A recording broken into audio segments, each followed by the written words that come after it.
Just 1 week left in the 2019 home and away season, yet still so much remains uncertain. Here's my talking points from round 22. Tigers triumph in the battle. Will West Coast win the war?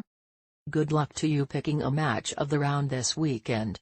The war in the top 4 proved to be just as enthralling as we'd hoped. Narrowly you'd probably give the nod to Sunday's game at the Mackey as the most compelling contest, and probably clubhouse leader as game of the year, though not by any great margin. The Eagles kicked 7 of the first 9 goals, and early on it looked like they just might skip out to a dominant victory, much like the one they enjoyed against Richmond in the West last year. However, the Tigers steadily worked their way back into it over the second term, and then when bad weather hit after the main break, they were in their element.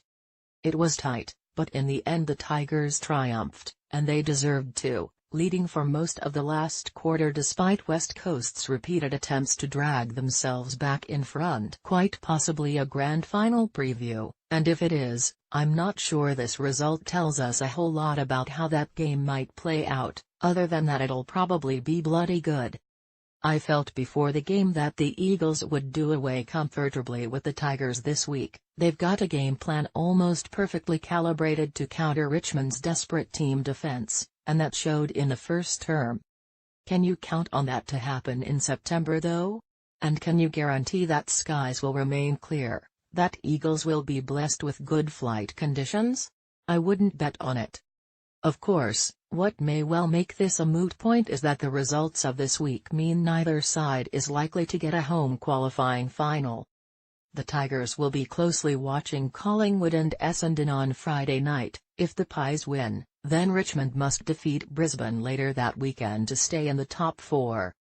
As for West Coast, their hope will be that the Tigers do finish the season with a win, and quite a big one at that. To get back into the top 2, they need to either beat Brisbane on percentage, or hope Geelong drop 1 against Carlton. Photo by Dylan Burns, AFL Photos via Getty Images. Brisbane belong with the best. The other match in the top 4 was no less anticipated and no less satisfying. Although things got off to a bit of a slow start in the first term, Brisbane and Geelong fired up thereafter and produced a thrilling contest. All year long Brisbane have gradually built momentum and belief, and it'd be fair to say that as fans our belief in them has needed to build over time too.